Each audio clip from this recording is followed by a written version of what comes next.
저 한 절, 여러분 한 절 번갈아 교독하겠습니다. 제가 먼저 53절 읽겠습니다. 그들이 예수를 끌고 대제사장에게로 가니 대제사장들과 장로들과 서기관들이 다 모이더라. 베드로가 예수를 멀찍이 따라 대제사장의 집들 안까지 들어가서 아랫사람들과 함께 앉아 불을 쬐더라. 대제사장들과 온 공회가 예수를 죽이려고 그를 칠 증거를 찾되 얻지 못하니 이는 예수를 쳐서 거짓 증언하는 자가 많으나 그 증언이 서로 일치하지 못함이라. 어떤 사람들이 일어나 예수를 쳐서 거짓 증언하여 이르되 우리가 그의 말을 들으니 손으로 지은 이 성전을 내가 헐고 손으로 짓지 아니한 다른 성전을 사흘 동안에 지으리라 하더라 하되 그 증언도 서로 일치하지 않더라. 대제사장이 가운데에 일어서서 예수에게 물어 이르되 너는 아무 대답도 없느냐? 이 사람들이 너를 치는 증거가 어떠하냐 하되 침묵하고 아무 대답도 아니하시거늘 대제사장이 다시 물어 이르되 내가 찬송받을 이의 아들 그리스도냐? 예수께서 이르시되 내가 그니라. 인자가 권능자의 우편에 앉은 것과 하늘 구름을 타고 오는 것을 너희가 보리라 하시니 대제사장이 자기 옷을 찢으며 이르되 우리가 어찌 더 증인을 요구하리요? 그 신성 모독하는 말을 너희가 들었도다. 너희는 어떻게 생각하느냐 하니 그들이 다 예수를 사형에 해당한 자로 정죄하고 어떤 사람은 그에게 침을 뱉으며 그의 얼굴을 가리고 주먹으로 치며 이르되 선지자 노릇을 하라 하고 하인들은 손바닥으로 치더라. 베드로는 아랫뜰에 있더니 대제사장의 여종 하나가 와서 베드로가 불 쬐고 있는 것을 보고 주목하여 이르되 너도 나사렛 예수와 함께 있었도다 하거늘 베드로가 부인하여 이르되 나는 내가 말하는 것이 무엇인지 알지도 못하고 깨닫지도 못하겠노라 하며 앞뜰로 나갈새 여종이 그를 보고 곁에 서 있는 자들에게 다시 이르되 이 사람은 그 도당이라 하되 또 부인하더라. 조금 후에 곁에 서 있는 사람들이 다시 베드로에게 말하되 너도 갈릴리 사람이니 참으로 그 도당이니라. 그러나 베드로가 저주하며 맹세하되 나는 너희가 말하는 이 사람을 알지 못하노라 하니 닭이 곧 두 번째 울더라. 이에 베드로가 예수께서 자기에게 하신 말씀 곧 닭이 두 번 울기 전에 네가 세 번 나를 부인하리라 하심이 기억되어 그 일을 생각하고 울었더라. 아멘. 오늘 본문은 예수님이 공회에 한밤중에 잡혀오신 내용과 더불어서 또 베드로가 멀찍이 예수님을 따라왔다가 예수님이 예고하신 대로 예수님을 아주 저주하고 맹세하며 부인하게 되는 사건이 함께 오버랩되면서 묘사되고 있습니다. 일반적으로 우리가 아시다시피 이 공회가 법적으로 누군가를 체포하거나 재판을 여는 모든 과정은 이제 밝은 한낮에 이루어지죠. 근데 오늘 본문의 재판 그리고 어제 본문에서 보셨듯이 예수님의 체포부터 이 재판에 이르는 모든 것이 아무도 상관하지 않는 어두컴컴한 이 밤에 진행되고 있습니다. 왜 그렇겠습니까? 여전히 서네드린 공회 같은 집단은 예수님에 대해서 힐난과 비난과 아주 분노가 이끌어 있지만 일반 아주 낮은 계층의 서민들에게는 여전히 예수님은 꽤 인기 있는 사람이었고 그렇기 때문에 한낮에 진행했다가는 이런 소란이 일어나고 밀란이 발생할까 두려워해서 이들은 깊은 밤에 이 일을 처리하기로 했던 것입니다. 제가 찾아보니까 사내들인 공회에 자체적으로 스스로들이 만들어 놓았던 규칙이 있었다 그래요. 그 규칙들이 이러합니다. 모든 범죄 사건은 낮에 재판하여 낮에 끝내야 하고 6월절 기간에는 범죄 사건을 다룰 수 없다. 무죄의 선언의 경우는 당일에 선고를 끝내지만 사형을 판결할 때에는 재판장 마음에 자비심이 생길 시간의 여유를 주기 위해 다음 날로 선고를 미룬다. 증인 최소 2사람은 재판 전에 서로 만나거나 연락을 해서는 안 되고 법정에 나타나 유죄에 대한 보증을 해야 하고 만일 증인이 거짓 증언을 하면 그 증언자들은 사형에 처한다. 지금 제가 쭉 읽어드린 이 모든 사내들인 공회 자체 스스로가 만든 이 규칙들을 한 번에 다 어기고 있죠. 예수님의 체포에서부터 이 재판의 종결에 이르는 모든 과정 하나하나가 다 바로 이 스스로들이 정한 규칙을 모두 다 싸그리 어기면서까지 예수님을 향한 이 일을 자행하고 있습니다. 이미 예수님을 죽이겠나라고 모든 것을 결의해 놓고, 그러니까 어떻게 보면 결론까지도 이미 다 마음속으로 그리고 그들 안에서 내정해 놓은 채 이 모든 과정을 그냥 진행하고 있는 것이죠. 예수님은 이제 피의자 신분에 세워놓고 재판이 진행되는데, 또 아이러니한 건 그러한 모든 의지와 이런 자신들의 규칙을 어기면서까지 자행된 이 사건에 반해 예수님이 향한 증언들은 하나도 일치하지 않게 됩니다. 좀 아이러니한 상황이죠. 모든 것이 다 준비되었다고 했지만 사실 그들의 예상대로 펼쳐지는 것들은 하나도 없었습니다. 아마 꽤나 당황스러웠을 거예요. 이렇게 툭툭하면 금방 사람들이 알지도 못한 이 한밤중에 처리해버리고 이 예수를 죽여버리자, 이런 의도였는데, 그렇게 순탄하기는커녕 하나도 증언에 일치하지 않다고 오늘 본문에서 여러 번이나 반복되고 있습니다. 그나마 그래서 그들이 트집 잡을 수 있었던 마지막 최후의 보루가 이제 대제사장이 꺼내오는 카드예요. 그게 이제 57절에서 59절에 이르는 말인데요. 제가 읽어보겠습니다. 어떤 사람들이 일어나 예수를 쳐서 거짓 증언하여 이르되 우리가 그의 말을 들으니 손으로 지은 이 성전은 내가 헐고 손으로 짓지 아니한 다른 성전은 사흘 동안에 지으리라 하더라 하되 그 증언도 서로 일치하지 않더라. 이 말마저 일치하지 않았는데, 또 놀라운 건 이들이 지금 인용하는 58절의 이 표현에서 사실 예수님은 스스로가 이런 표현을 하신 적은 없습니다. 요한복음에서 예수님이 이 성전에 대해서 언급하시면서 이런 표현을 쓰셨거든요. 너희가 성전을 헐고 그러면 내가 새롭게 이 성전을 일으키겠다라는 표현을 하셨거든요. 예수님이 막 이 모든 성전은 내가 다 폭파시키겠다, 무너뜨리겠다 이런 표현은 쓰신 적은 없습니다. 근데 지금 그 말을 꼬아서 이들은 예수님이 직접 성전을 헐어버리겠다는 말을 했다고 주장하니 당연히 또 증언이 일치하지 않게 되는 거죠.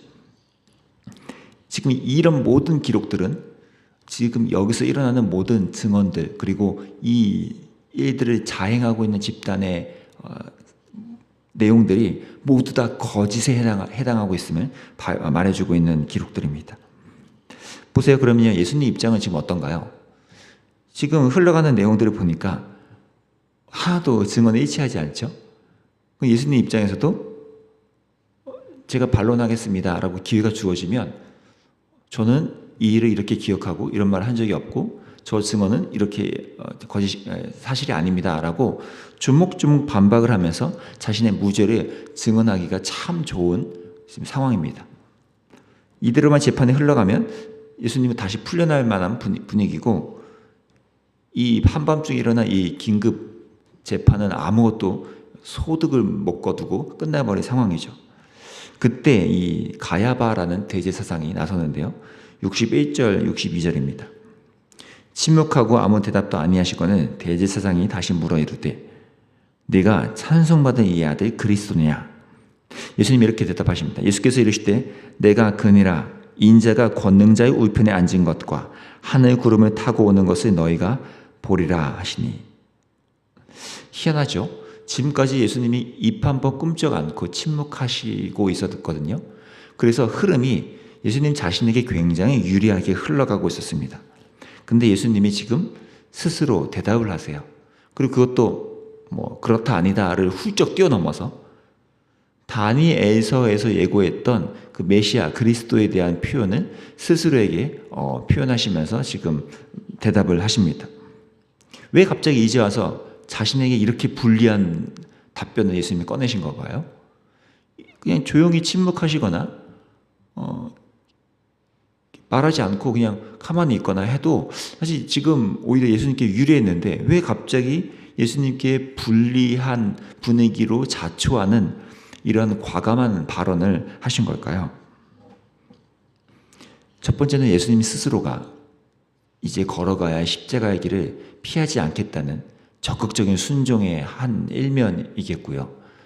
그보다도 더 어쩌면 중요한 것은 이 체포 당하심에서부터 십자가에서 처형당하시고 죽으시는 그 모든 지점까지의 하나하나의 과정들이 다 예수님의 주도하에 이루어지고 있음을 예수님이 확실히 하고 계시다는 모습인 것입니다. 이렇게 사람들이 온갖 불법을 행하고 자신들의 규칙도 깨가면서 증언도 일치하지 않고 하는 이 모든 과정에서 십자가 처형이 이루어지지만, 그래서 어떻게 보면 그들의 잔꾀와 계략과 그들의 꼼수가 결국은 성공했구나, 그래서 저 예수가 십자가에 결국은 죽게 되었어 라고 하는 이 판단이 일어나지 않도록 예수님은 그런 인간 군상의 지리멸렬한 것들에 얽매이는, 그래서 거기에 끌려가는 십자가 처형이 아니라 예수님이 스스로 주도하시고 스스로 이것을 맞이하시고 또 이 모든 전개 속에서 예수님이 여전히 주도권을 갖고 계심을 보여주시고 잃지 않으시려는 의도적인 행동이셨다는 겁니다. 예수님은 실제 십자가 위에서도 이러한 모습을 잃지 않으시죠. 성경의 시편의 말씀과 구약의 말씀들을 이루어내시기 위해 모든 발언과 행동들이 보이시는 예수님입니다. 이런 처참한 지경에서도 예수님이 자신의 주도권을 나타내고 계시다는 거죠.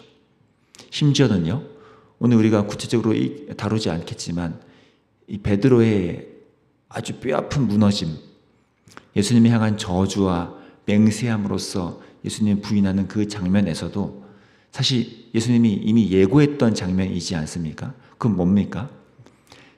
제자들 그리고 베드로의 이 실패마저도 예수님은 여전히 예수님의 주도권, 예수님의 주권 하에서 이 일이 흔들림 없이, 당황스러움 없이 이 일은 이루어져 가고 있고, 최종적으로 예수님이 목적으로 행하고 있는 그 일을 향하여 하나하나 다 쓰여지고 있음을 보여주고 있는 장면입니다.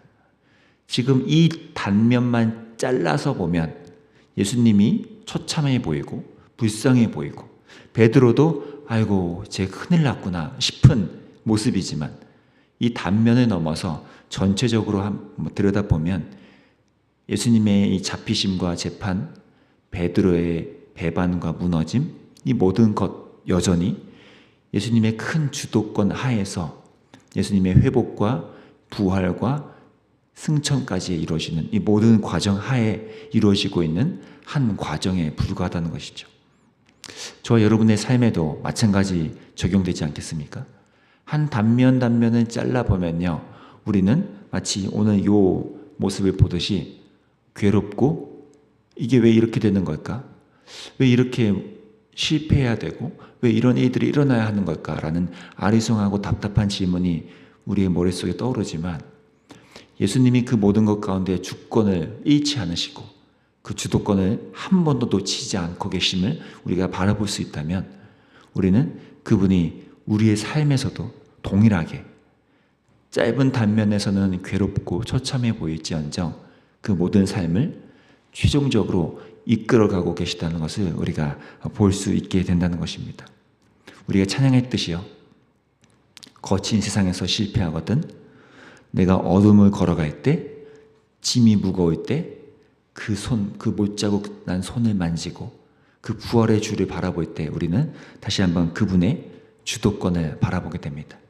우리 삶을 다스리시는 예수님, 이 십자가를 겪으시는 예수님이 연약한 모습이기도 동시에 어린 양 예수 그리스도는 요한계시록에서 보이듯이 모든 만물 사람들로부터 찬양과 경배를 받는 어린 양이시죠. 연약한 분이, 연약해 보이는 분이 모든 영광을 받으시는 그분이 된 것처럼 이 연약한 속에서도 주도권을 가지시는 그 예수님을 오늘도 의지하고 바라보면서 예배하는 저와 여러분이 될 수 있기를 바랍니다. 기도하겠습니다. 하나님, 예수님은 인간의 눈으로 볼 때는 처참해 보이고 무기력해 보이고 되는 일이 없어 보이는 것, 그래서 모든 것이 꼬이는 것 같이, 그리고 심지어 베드로의 모습에서도 그의 인생의 가장 바닥을 치는 순간으로 보이는 때이지만 그 모든 것 가운데 예수님의 주도권은 한 번도 흔들림 없이 진행되고 있음을 다시 한번 확인합니다. 십자가 위에서도 그리하셨고 지금 2024년인 오늘에도 성도의 삶에 그런 주도권을 여전히 나타내고 계시다면 우리 각자의 삶에 짧은 한 단면을 뛰어넘어 모든 서사 속에 하나님의 주권이 드러나고 있음을 우리가 볼 수 있도록 우리의 영안을 열어주시길 원합니다. 그 믿음의 눈으로서 우리 삶을 들여다보고 반추해내고 거기서 여전히 주도권을 갖고 계신 예수님을 발견하며 우리가 그분께 엎드려 경배하는 참된 그리스도의 제자 될 수 있도록 지금 이 시간 함께해 주시기를 원합니다. 특별히 고난주간 통해 우리에게 강사님 입술을 통해 말씀하시는 것들이 우리의 삶의 새로운 지침이 되고 우리를 다시 한번 붙잡아주고 또 다시 한번 그리스도의 길을 따르는 예수의 지자에 된 삶을 우리가 확인해 갈 수 있도록 인도해 주시기를 원합니다. 감사합니다. 예수님 이름으로 기도합니다. 아멘. 오늘 개인적으로는 먼저 이 거친 세상에서도 예수 그리스도의 십자가와 그 못 박힌 못자국난 손과 그 걸음들을 우리가 바라보며 예수 그리스도의 주도권을 바라보면서 나아갈 수 있도록 함께 기도해 주시고 또 고난주간 동안 또 오늘도 우리 찾아오실 강사님 우리 박준 목사님께 주께서 성령으로 충만케 하셔서 그 모든 말씀이 선포되는 순간순간들마다 성도들에게 깊숙이 그 말씀이 새겨지고 말씀이 실제 열매를 맺어가는 이들 순종으로 나아가는 열매가 일어날 수 있게 해달라고 또 함께 공동체적으로 중보해 주시면 좋겠습니다. 기도하겠습니다.